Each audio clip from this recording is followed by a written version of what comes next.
Gyanmati teaching channel पे एक बार फिर आपका स्वागत है। और इस चैनल पे आप जानते हैं कि हम सब पढ़ रहे हैं हिंदी। तो आज हम हिंदी में आगे का टॉपिक पढ़ेंगे। जैसे इसके पहले हमने आपको बताया वर्ड, और वर्ड में हमने स्वर को बताया था। आज हम आपको बताएंगे व्यंजन को, यानी व्यंजन किसे कहते हैं। तो देखेंगे व्यंजन किसे कहते हैं। तो जो अक्षर स्वरों की सहायता से बोले जाते हैं उसे हम व्यंजन कहते हैं।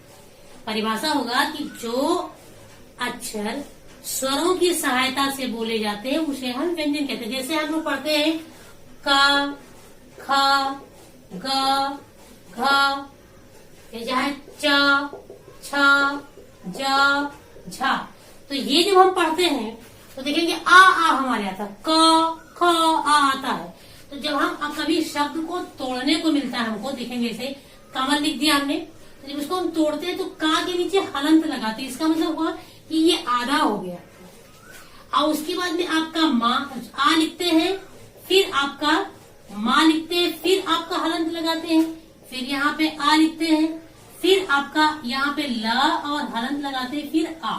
यानी आप देखेंगे पीछे हमारे आ जुड़ा हुआ है। तो ये हमारा स्वर है। तो जो अक्षर स्वरों की सहायता से बोले जाते हैं उसे व्यंजन कहते हैं। अब व्यंजन के प्रकार कितने हैं, उनका वर्गीकरण। तो ये आप देखेंगे बोर्ड पे लिखा हुआ है व्यंजन का वर्गीकरण। तो किन किन आधारों पर किया गया है। पहला है मूल विभाजन के आधार पर, दूसरा है प्राण वायु के आधार पर, तीसरा आपका है स्वर तंत्रियों के कंपन या घोष के आधार पर, अगला है आपका उच्चारण के स्थान के आधार पर। ये है व्यंजनों का वर्गीकरण। और जो हमारे व्यंजन होते हैं वो का से लेकर के और ज्ञा तक के व्यंजन हैं।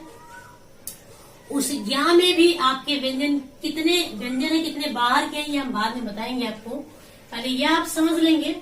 तो देखेंगे पहला है मूल विभाजन। तो इसके अंतर्गत आते हैं 4 प्रकार: स्पर्श व्यंजन, अंतस्थ व्यंजन, ऊष्म व्यंजन, संयुक्त व्यंजन।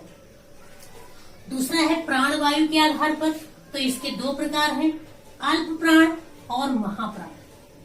तीसरा आपका आता है स्वर तंत्रियों के कंपन या घोष के आधार पर।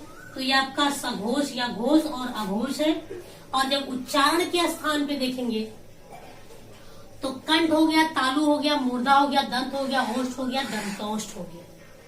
ये आपके उच्चारण के स्थान के आधार पर दिया गया है जो आपका व्यंजन है। तो इसके अलावा भी और सारे व्यंजन हैं, तो वो हम आपको बाद में पढ़ाएंगे। लेकिन पहले हम समझेंगे आपको विभाजन या मूल विभाजन के आधार पर जो ये व्यंजन है, व्यंजनों का वर्गीकरण, ये आपको हम पहले समझा देते हैं और बाकी बाद में आपको समझाएंगे। तो देखेंगे पहला आपका आता है स्पर्श व्यंजन। तो स्पर्श व्यंजन उसे कहते हैं जिन व्यंजनों को बोलते समय हमारा जीभ मुंह के किसी न किसी भाग को स्पर्श करता है, छूता है, यानी कि उसी को हम बोलते हैं स्पर्श व्यंजन। जिन व्यंजनों को बोलते समय हमारी जीभ मुंह के किसी न किसी भाग को स्पर्श करता है उसी को हम बोलते हैं स्पर्श व्यंजन। जैसे क, ख, ग, घ, अंगा, क, ख, ग, घ, अंगा, ये हमारे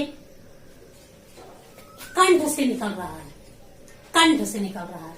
तो इसी को हम कंठ व्यंजन भी बोलेंगे या कंठव्य व्यंजन भी बोलते हैं, कंठ व्यंजन भी बोलते हैं। इसी को जब उच्चारण के स्थान पे आप जाएंगे तो ये आपका कंठ व्यंजन, कंठ से निकल रहा है। वही आप लिखते हैं फिर च, छ, ज, झ, ञ। अब जो च, छ हमारा ये च, छ तालु को हमारे टच करता है, तालु को। तो ये उच्चारण के स्थान पे अगर जाएंगे तो ये तालु में चला जाएगा। इसी को हम तालव्य भी कहते हैं, इसी को तालव्य व्यंजन कहते हैं। इसको ये कंठ व्यंजन भी कहा जाता है, इस तरह से लिखा रहता है। तो आप समझ जाएंगे यही है का खा जो गले से निकल रहा है। उसके बाद में चा छा जा झा के बाद में आपका आता है ट, ठ, ड, ढ, अड़ा। ये हमारे मुंह से निकलता है, टा ठा डा ढा, मूर्ध से, तो इसको हम मूर्धा बोलते हैं, या इसी को हम मूर्धन्य भी बोलते हैं। ये मूर्धन्य व्यंजन में भी जाएगा। उसके बाद में आपका आता है टा ठा, आपका ता था दा धा ना। तो देखेंगे ता था दा धा ना, तो ता था ये हमारे जीभ है, वो दांत को टच करता है, दांत को छूता है, तो वो दंत, इसको दंतव्य व्यंजन भी कहते हैं, दंतव्य। देखिए दोनों हमारा क्लियर हो रहा है, यहां से हमारा स्पर्श व्यंजन, यहां से हमारा उच्चारण के आधार पर व्यंजन, समझ लेंगे। अब उसके बाद में आपका आता है पा फा पा भा और मा। तो पा फा बा भा मा, ये आपके ओष्ठ को टच करता है, तो ये ओष्ठ व्यंजन होता है, इसको ओष्ठ भी लिखा जाता है, ओष्ठ, ये ठा, ये ओष्ठ व्यंजन। अब उसके बाद में आपका आता है एक दंतोष्ठ, इसमें बच रहा है, दांत और ओठ दोनों को जो टच करता है, तो आपका एक आता है वा बोलते हैं, और इसमें वा आएगा और एक फा आता है। ये दो अक्षर आपके ये दंतोष्ठ व्यंजन में भी आते हैं। तो आप देखेंगे इसी को और क्या कहते हैं, ये तो आपका हमने दोनों क्लियर कर दिया है, मतलब विभाजन, मूल विभाजन के आधार पर जो स्पर्श व्यंजन है उस वही सारे आपके इसमें चले गए। इसके अलावा भी व्यंजन के प्रकार है, वो हम आपको बताएंगे। तो देखिए कि इसी को हम कवर्ग भी बोलते हैं, कवर्ग, ये चूंकि का खा गा घा गा, तो कवर्ग इसको कहते हैं।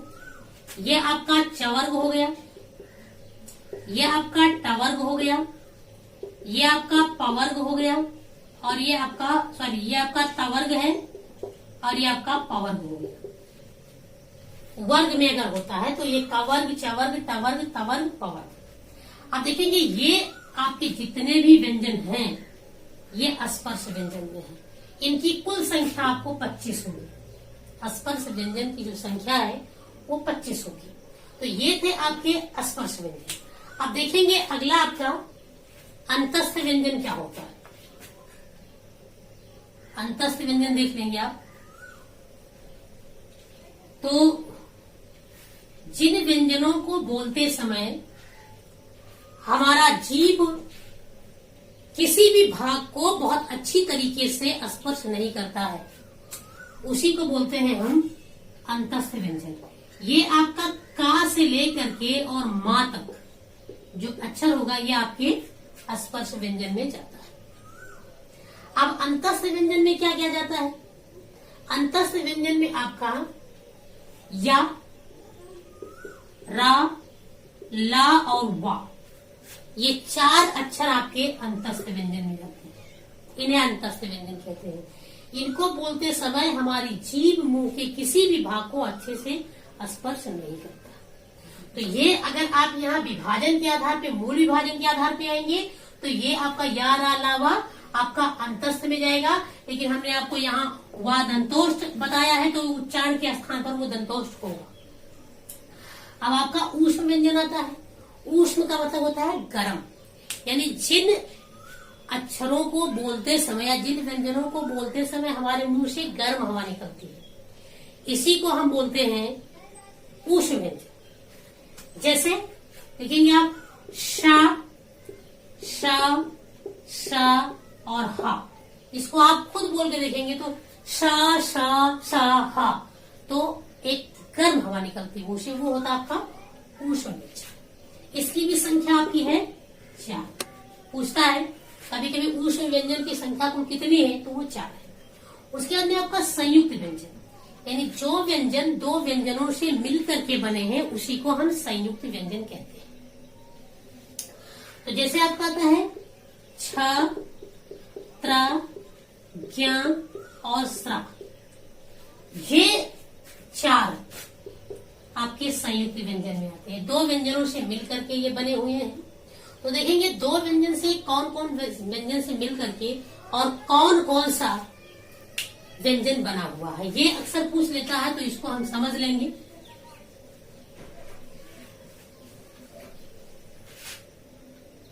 तो देखेंगे आपका जो छा है ये आपका क और ये श से मिलकर के बना है छा आपका जो त्र है ये त और रा से मिलकर के बना है। आपका जो ज्ञ है ये जा और ञ से मिलकर के बना है। उसके बाद में आपका जो ये स्र है ये बड़ा श आपका और ये रा से मिलकर के बना है। तो कभी कभी ऐसे पूछता है ज्ञ किन दो व्यंजनों से मिलकर के बना है, तो ये आपका जा और या से मिलकर बना है। दो व्यंजनों से मिलकर के जो बना है उसी को हम बोलते हैं आपका संयुक्त व्यंजन। संयुक्त व्यंजन है। अच्छा, एक होता है आपका एक संयुक्त व्यंजन और द्वितीय व्यंजन भी आता है। ये द्वितीय व्यंजन आता है। तो द्वितीय व्यंजन यानी दो व्यंजन इसमें हो, समान दो व्यंजन होते हैं, उसको हम द्वितीय व्यंजन कहते हैं। जैसा हमने लिखा कच्चा या बच्चा, या हमने लिखा पक्का, तो यहाँ पे जो का ये समान व्यंजन है, तो इसको द्वितीय व्यंजन बोलेंगे। और ये आपका संयुक्त व्यंजन है, दो व्यंजनों से मिलकर बना है और जिसमें दो जो समान व्यंजन होते हैं आपका द्वितीय व्यंजन होता है। उसके बाद आप देखेंगे अगला आते हैं हम लोग अल्प प्राण और महाप्राण भी समझ लेते हैं। तो जिन व्यंजनों को बोलते समय हमारी जो वायु जिसे कहते हैं ना हवा, वो अल्प प्राण में कम हवा निकलती है, तो उसी को हम अल्प प्राण व्यंजन बोलते हैं। जो अभी आपको हमने बताया है वायु प्राण वायु के आधार पर, जो हमने बताया आपको प्राण वायु के आधार पर, तो इसमें हमने आपको बताया है कि एक है अल्प प्राण और दूसरा है महाप्राण। अल्प प्राण यानी जिन व्यंजनों को बोलते समय वायु कम निकलता है, तो ये प्रत्येक वर्ग का आपका पहला, तीसरा और पांचवा अक्षर आपका अल्प प्राण में आता है। इसके अलावा जो अंतस्थ व्यंजन है, अंतस्थ व्यंजन वो भी आपके अल्प प्राण में ही जाते हैं। प्रत्येक वर्ग आप समझ रहे हैं ना, हमने का वर्ग लिखवाया था, तो का वर्ग में आपका क ख ग घ अंगा, तो आप देखेंगे इसमें क्या हमने बताया कि पहला, तीसरा और पांचवा ये आपका अल्प प्राण है। तो ये पहला हो गया, ये तीसरा हो गया, ये पांचवा, यानी कि इसमें जो का ग और अंगा ये तीनों आपके अल्प प्राण में जाएंगे। ऐसे चा वर्ग है तो चा वर्ग का भी वही होगा, आपका ट वर्ग का भी वही होगा, तवर्ग पवर्ग, उसका पहला, तीसरा और पांचवा अक्षर आपका वो आपके अल्प प्राण में जाएंगे। अब महाप्राण यानी जिन व्यंजनों को बोलते समय हमारे मुख से हवा तेज निकलती है ज्यादा, तो वो आपका प्रत्येक वर्ग का, इसमें प्रत्येक वर्ग का दूसरा और चौथा अक्षर जो होगा वो आपके महाप्राण में होगा। जैसे इसमें आपका ये खा और घा, ये दोनों खा और घा ये आपके महाप्राण में जाएंगे। तो प्रत्येक वर्ग यानी चा छा जा झा का भी निकाल लेंगे, तो आप वही सेकेंड वाला और फोर वाला ये आप देख लेंगे, ये आपका महाप्राण में चला जाएगा। ये महाप्राण व्यंजन हो गया। इसके बाद आपको ये घोष के आधार पर सघोष और अघोष, तो आपका ये सघोष या घोष व्यंजन यानी जिनको बोलते समय कंपन ज्यादा होता है या कंपन होता है, जिन स्वरों को बोलते समय हमारे गले में कंपन होता है उसी को हम सघोष या घोष बोलते हैं। तो इसमें देखेंगे प्रत्येक वर्ग का अंतिम तीन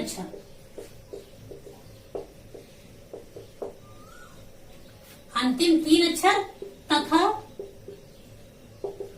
अंतस्थ व्यंजन ये आपका सघोष में जाएगा। देखिए महाप्राण में एक चीज हम भूल गए आपको, जैसे दूसरा और चौथा अक्षर तो आता है, इसके अलावा आपका ऊष्म व्यंजन भी इसी में आता है, ऊष्म व्यंजन इसी में आएगा, शा शा शा हा। अब ये सघोष हो गया आपका। अब आपका अघोष यानी जिन को बोलते समय, जिन व्यंजनों को बोलते समय जो कंपन नहीं होता गले में, वो आपका होता है अघोष। तो इसमें प्रत्येक वर्ग का पहला और दूसरा अक्षर, पहला दूसरा अक्षर जो होगा वो आपका अघोष में जाएगा। इसके अलावा जो आपका ऊष्म व्यंजन होगा, ऊष्म व्यंजन, वो भी आपके सघोष में, अघोष में ही जाएगा। तो वर्ग हमने आपको बता ही दिया कि वर्ग क्या है। इसे कवर्ग हो गया, तो अब हमने यहाँ कवर्ग लिखा, तो कवर्ग में आपका का हो गया, खा हो गया, गा हो गया, घा हो गया, अंगा हो गया। ठीक, या हमने लिख दिया टा, ठा, डा, ढा, आ हो गया। तो आप देखेंगे अंतिम ये तीन यानी गा, घा, अंगा, ये आपका घोष हो जाएगा, और आपका ये का और खा ये आपका अघोष हो जाएगा। इसी तरह आपका टा और ठा ये आपका अघोष हो जाएगा, और डा, ढा, आ ये आपका घोष या सघोष हो जाएगा। ये व्यंजन का वर्गीकरण था। अब इसके अलावा और भी व्यंजन हैं, उन व्यंजनों को हम आपको अगले वीडियो में बताएंगे। व्यंजन और जो बचे हुए हैं व्यंजन के, उसको कौन सा व्यंजन कहते हैं। तो ये मेरा वीडियो